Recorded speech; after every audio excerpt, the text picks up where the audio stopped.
Assalamualaikum warahmatullahi wabarakatuh dan salam sejahtera. Saya Cikgu Hana. Hari ini saya nak kongsikan penggunaan Google Meet dalam pengajaran dan pembelajaran. Nantikan ya.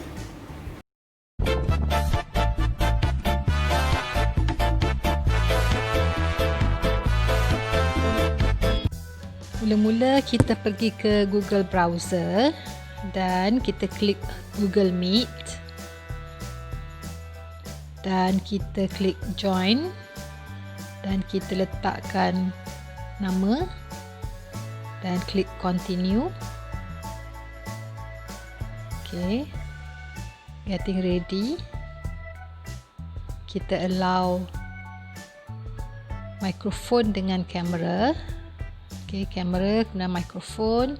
Yang ni kita dismiss. Okay, something went wrong sebab saya menggunakan Loom untuk record screen. Jadi kamera laptop saya clash dengan kamera untuk Google Meet clash dengan kamera recording untuk Loom. Jadi muka saya tidak boleh dapat dipaparkan lah di Google Meet. Okay. Sebelum kita klik join, kita boleh klik ikon di bawah ni untuk tukar background setting kita, latar kita sebelum kita masuk ke dalam Meet. Jadi kerana masa sekarang ni kamera tak keluar, jadi saya tak dapat nak tukar lah. Walau bagaimanapun, ada satu lagi setelah kita masuk, kita boleh juga menukarkan latar kita dengan menekan titik 3 di sebelah kanan bawah ini. Titik 3 dan kemudian kita pilih change background. Kita klik paparan yang sama, kita boleh pilih background. Okey. Seterusnya saya nak tunjukkan fungsi-fungsi lain yang kita boleh dapati dalam Google Meet ini untuk kita gunakan bagi tujuan pengajaran dan pembelajaran. Contohnya saya nak gunakan whiteboard untuk memberi pelajar-pelajar membuat sumbangsaran ataupun brainstorming. Jadi saya klik pada new whiteboard ni di sebelah kiri. Dan dia akan bawa kita ke paparan whiteboard ataupun Jamboard. Asal nama dia Jamboard lah. Jadi kita akan tunggu sehingga kotak di sebelah kanan atas ini share ni bertukar kepada biru. Jadi kita klik kepada kotak share ini kerana kalau kita tidak tukar fungsinya, dia hanya untuk kita, untuk guru. Jadi saya nak supaya pelajar saya dapat menulis sama di atas whiteboard ini. Okey, jadi saya kena tekan nanti sekejap ya, muka saya ni, gambar saya ni menghalang. Saya alih dulu ke kanan.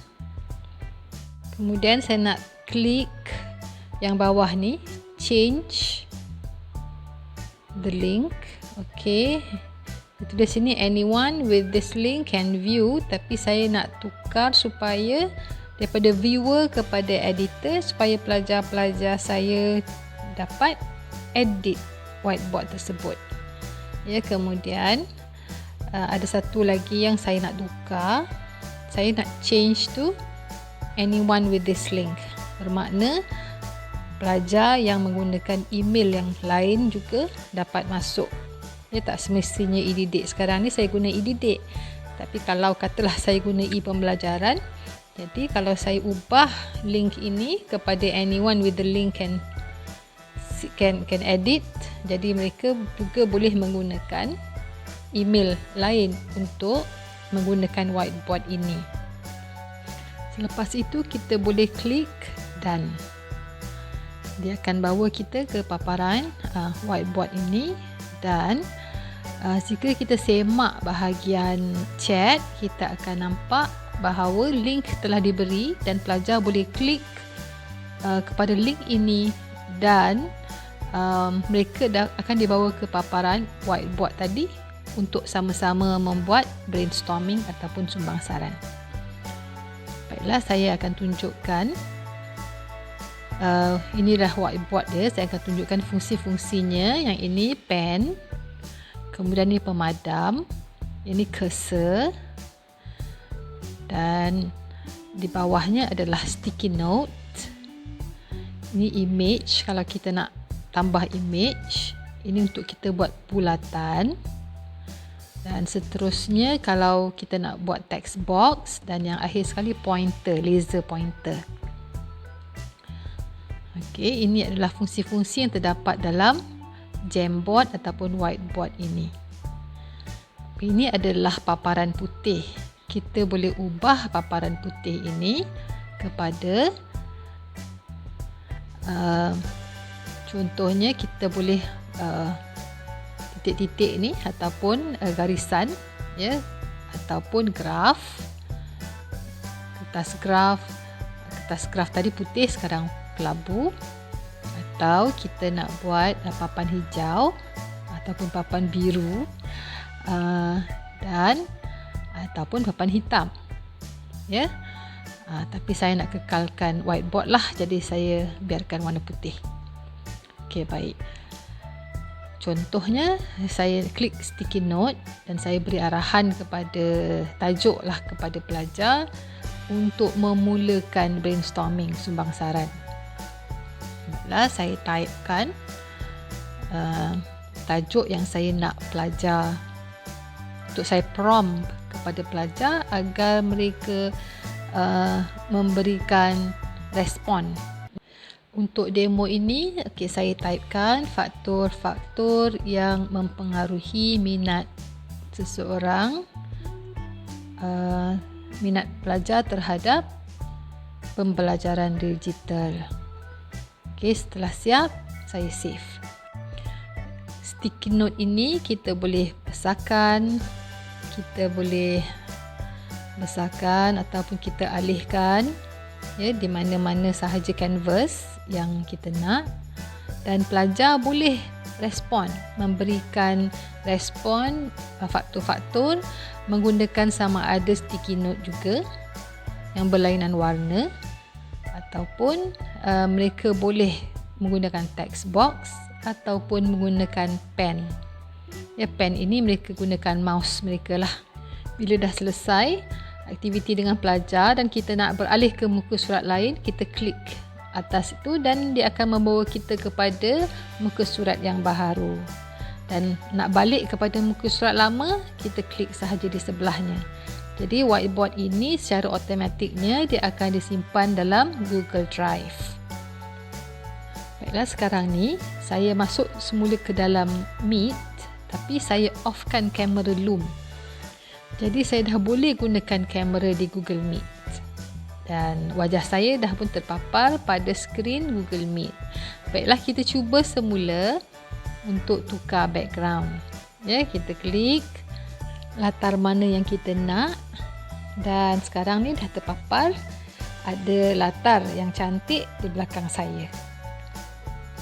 Jadi untuk menukar fungsi latar ini, dia ada dua tempat. Pertama, setelah kita masuk dalam Google Meet, di titik 3 ni. Dan ini yang kedua lah. Yang pertama tadi mula-mula saya tunjuk di awal video. Sebelum kita masuk ke dalam Google Meet, kita boleh tukar latar kita. Jadi setelah kita masuk, latar tu dah tersedia, kita tak perlu tukar sewaktu setelah kita masuk. Kalau kita host tak apa, tapi kalau kita join meeting orang lain, seeloknya kita tukar siap-siap gambar latar kita sebelum masuk meeting atau sebelum kita join kelas kuliah yang kita kendalikan. Seterusnya saya nak kongsikan bagaimana kita nak present dengan menggunakan window. Selalunya kita buat entire screen. Jadi bila kita menggunakan window, kita boleh splitkan screen kita di komputer supaya kita nampak pelajar dan juga kita nampak screen. Bila kita klik present now, dia akan membawa kita kepada 3 pilihan, iaitu present your entire screen ataupun window ataupun tab. Jadi kalau entire screen, kita boleh navigate, pelajar boleh nampak navigasi kita, segala yang ada pada screen kita, pelajar boleh nampak. Tapi kalau window, kita boleh split skrin.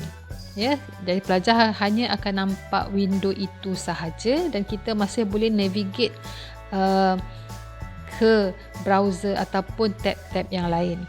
Kalau tab sahaja, hanya satu tab dalam window tersebut, maka sukar untuk kita navigate juga dan sukar untuk kita pergi ke Google Meet balik untuk melihat pelajar ataupun chat pelajar.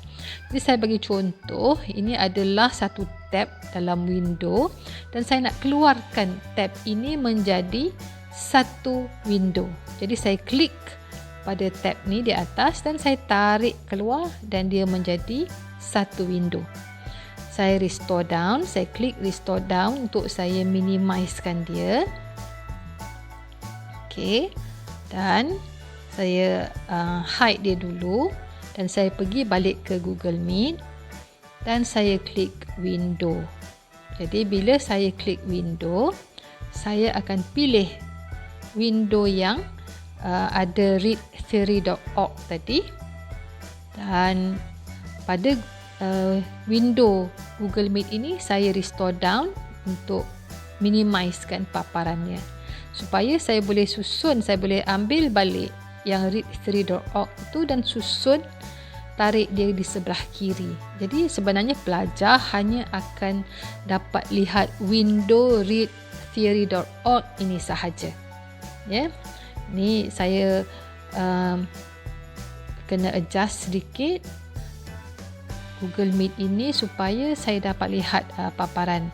Okay, ini muka saya seorang sahaja kerana tidak ada student dalamnya. Selalunya bila ada student dan kita buat grid view, kita boleh lihat ramai pelajar dan kita boleh lihat juga ruangan chat supaya sekiranya ada soalan daripada pelajar, kita boleh jawab on the spot.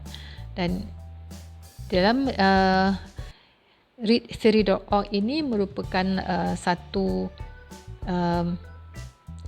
portal di mana pelajar saya boleh mengukur level mereka dalam reading comprehension. Jadi portal ini dalam bahasa Inggeris.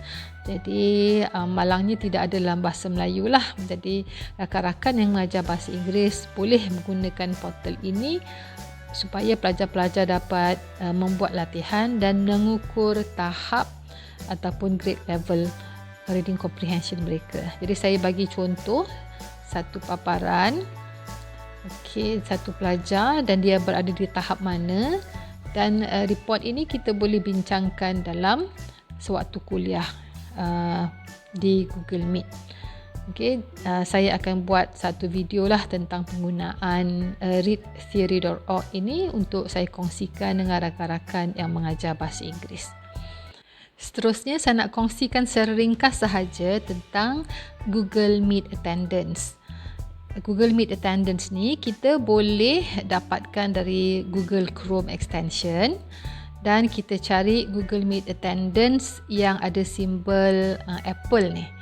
Jadi kita boleh install Google Meet Attendance ini supaya bila pelajar masuk ke dalam Google Meet ini secara automatik kehadiran mereka direkodkan.